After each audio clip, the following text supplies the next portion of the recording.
AS3 cash flow statement.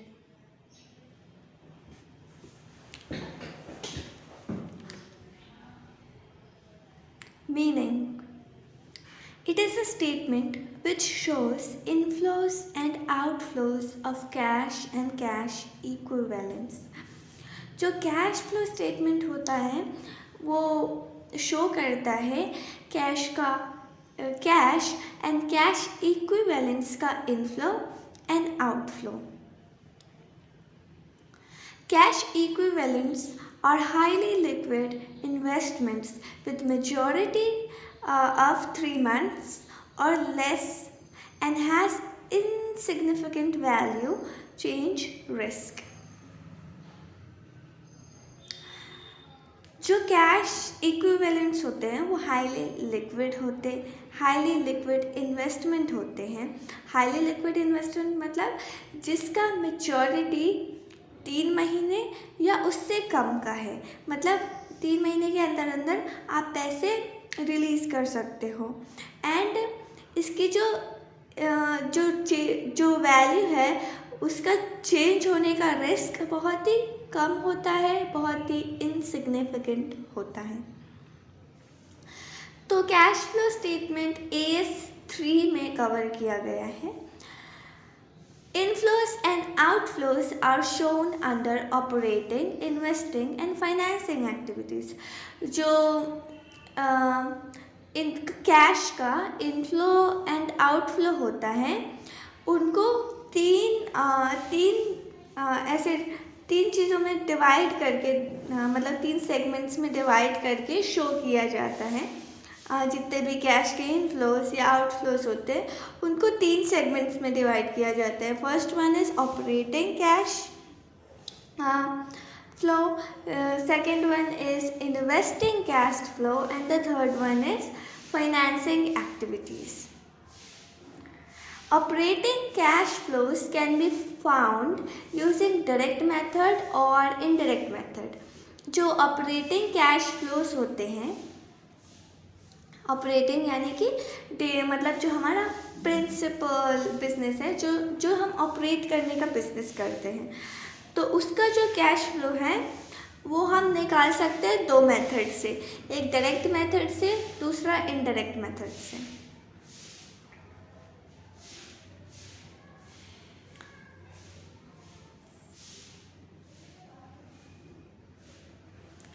Profit and loss account कैसे बनता है? Like profit before interest and tax, right. उसमें से हम इंटरेस्ट माइनस करते हैं तो आता है प्रॉफिट बिफोर टैक्स. उसमें से हम टैक्स माइनस करते हैं तब प्रॉफिट आफ्टर टैक्स आता है. फिर हम उसका अप्रोप्रिएशंस करते हैं कि पहले हम रिजर्व में ट्रांसफ़र कर दें या प्रेफरेंस डिविडेंड दे दें या इक्विटी डिविडेंड दे दें. तो ये सब हम माइनस करते हैं. Transfer to reserve deducted, preference dividend deducted, equity dividend deducted. फिर आता है profit after all adjustment to balance sheet. तो ये हमारा आता है प्रॉफिट हमारे सारे एडजस्टमेंट्स के बाद ये जो बैलेंस शीट में जाता है. तो इनडायरेक्ट, तो ये हमने प्रॉफिट एंड लॉस की क्यों बात की? क्योंकि जब हम इनडायरेक्ट मेथड से कैश फ्लो स्टेटमेंट निकालते हैं तो जब हम नेट प्रॉफिट लेते हैं तो ये जो हमारा लास्ट में वैल्यू आया है ना, profit after all adjustments to balance sheet, तो ये वैल्यू हम यूज़ करते हैं. Operating cash flow indirect method. तो हम पहले इनडायरेक्ट मेथड पढ़ने वाले हैं. तो हमने अभी निकाला profit after all adjustments, right. और इसमें हम क्या ऐड करते हैं? हम इसमें नॉन कैश एक्सपेंसेस ऐड कर देते हैं. जितने भी नॉन कैश एक्सपेंसेस होते हैं ना, जो मतलब जिसमें कैश नहीं जाता बट एक्सपेंस होते हैं, उसको हम प्रॉफिट आफ्टर ऑल एडजस्टमेंट्स में ऐड कर देंगे. जैसे कि depreciation, amortization, transfer to reserves, preliminary expenses written off, discount on issue of debentures. तो ये जो है ये सारे नॉन कैश एक्सपेंसेस हैं. तो प्रॉफिट आफ्टर ऑल एडजस्टमेंट्स में से ये सारे नॉन कैश एक्सपेंसेस को हम प्लस करेंगे, राइट.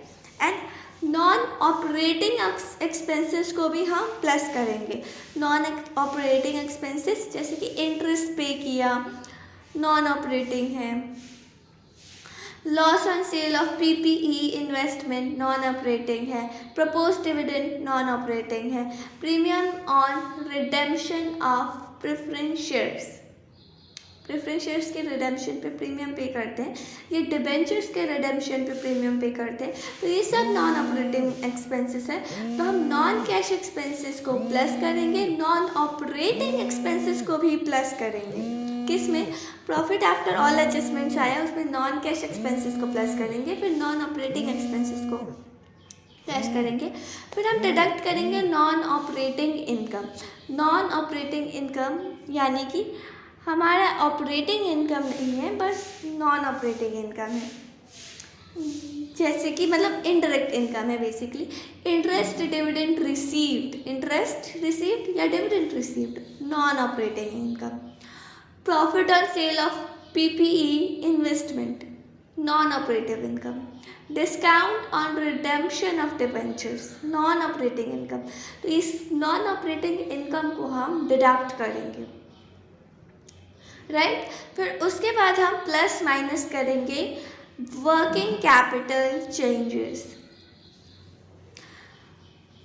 राइट। जैसे कि अगर हमारा करंट एसेट इंक्रीज हो रहा है तो इसका मतलब पैसा जा रहा है, तभी तो इंक्रीज हो रहा है, तो हम पैसा घटा देंगे, माइनस कर लेंगे। अगर हमारा करंट एसेट डिक्रीज हो रहा है यानी कि हम बेच रहे हैं, हमारे पास पैसा आ रहा है, तो हम प्लस कर देंगे। अगर हमारी करंट लायबिलिटी बढ़ रही है, इसका मतलब हमारा अभी पैसा नहीं जाएगा, अभी देना बाकी है।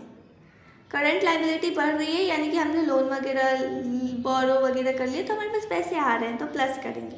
करंट लायबिलिटी कम हो रही है यानी कि हमने पे कर दिया, हमने जो भी लायबिलिटी थी वो हमने पे कर दिया, तो हम कैश माइनस कर देंगे, right. Change in working capital, अगर वर्किंग कैपिटल बढ़ रहा है, मतलब हमने कोई भी कैपिटल इन्वेस्टमेंट किया है जिसमें पैसा गया है, तो माइनस करेंगे। वर्किंग कैपिटल कम हो रहा है यानी कि हमने हमारा कोई कैपिटल बेच दिया है, तो पैसे आ रहे हैं, तो प्लस कर देंगे। तो ये सब चीज़ें करने के बाद हमने क्या क्या किया, पहले तो प्रॉफिट आफ्टर ऑल एडजस्टमेंट्स, फिर हमने किया plus cash expenses, plus operating expenses, minus non operating expenses, plus minus working capital changes, इतना हमने किया।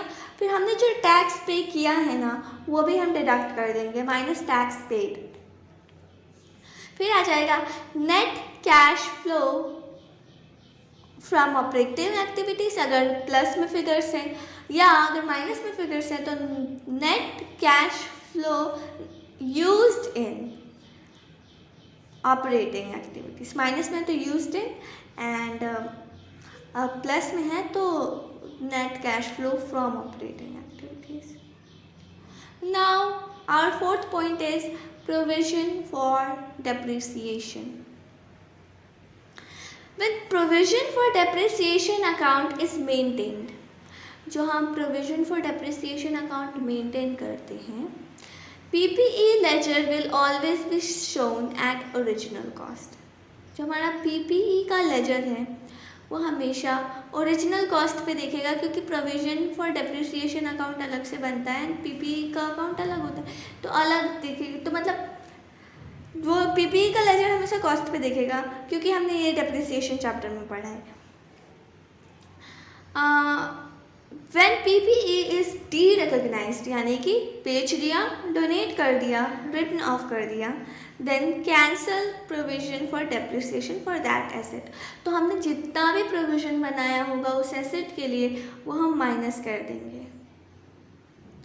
Format of provision for depreciation account, format क्या होता है प्रोविजन फॉर डेप्रिसिएशन अकाउंट का? फॉर्मेट होता है कि like debit side to PPE जो हमने बेच दिया, राइट। अपन क्रेडिट साइड से स्टार्ट करते हैं। Format of provision for depreciation account, by balance brought down, इतना प्रोविजन था, बाय पीएनएल इतना प्रोविजन चार्ज हुआ, ठीक है। टू पीपीई डेबिट साइड जितना एसेट हमने बेच दिया वगैरह राइट ऑफ कर दिया, जो बैलेंस बचा वो बचा provision for depreciation account, right. Our fifth point is dividend. If dividend payment in current year is not given in the problem and just opening and closing balance of proposed dividend and dividend is payable, यानी कि जो dividend payment है current year का, हमने कितना dividend pay करना है या पे किया, वो प्रॉब्लम क्वेश्चन में नहीं दिया है, मतलब प्रॉब्लम में नहीं दिया है, क्वेश्चन में नहीं दिया है कि करंट ईयर का डिविडेंड पेमेंट कितना है, एंड सिर्फ ओपनिंग एंड क्लोजिंग बैलेंस दिया गया है डिविडेंड पेएबल का या प्रपोज डिविडेंड का opening and closing.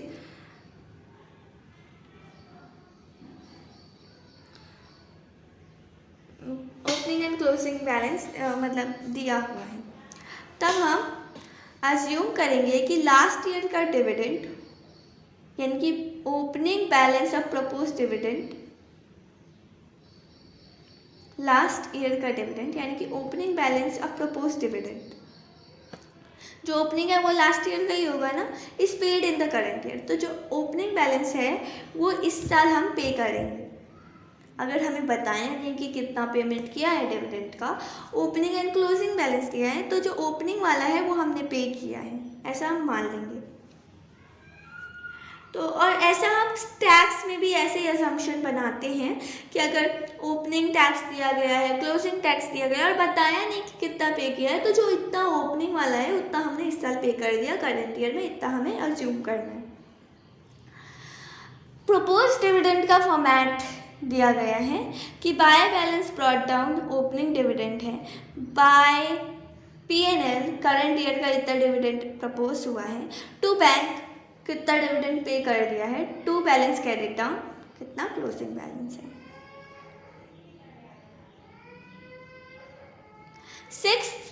Sixth point is provision for tax. Provision for tax का फॉर्मेट है by balance brought down opening है, बाय पीएनएल अकाउंट कितना सच में लाइक इस करंट ईयर का, right, by PNL account current year का, टू बैंक जितना टैक्स पे किया है, टू बैलेंस कैरिड डाउन जितना क्लोजिंग है।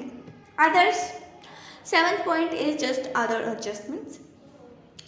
If adjustments like bad debts, discount to debtors, discount from creditors is given, ये adjustments दिए हैं, तो इनडायरेक्ट मेथड में ये सारे हम एडजस्टमेंट्स इग्नोर कर देंगे। Consider interest on debentures, interest on loans in operating activities and financing activities में माइनस कर देंगे।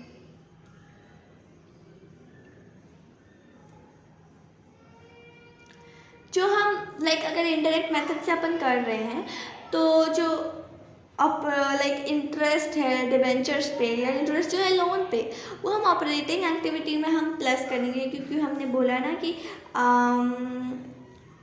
ऑपरेटिंग नॉन ऑपरेटिंग एक्सपेंसेस को हम ऐड करते हैं, दैट्स वाई। और फाइनेंसिंग एक्टिविटी से हम माइनस कर देंगे, क्यों? क्योंकि इंटरेस्ट डिबेंचर से जा रहा है, इंटरेस्ट ऑन लोन जा रहा है, तो कैश कम हो रहा है, तो हम माइनस कर देंगे, राइट।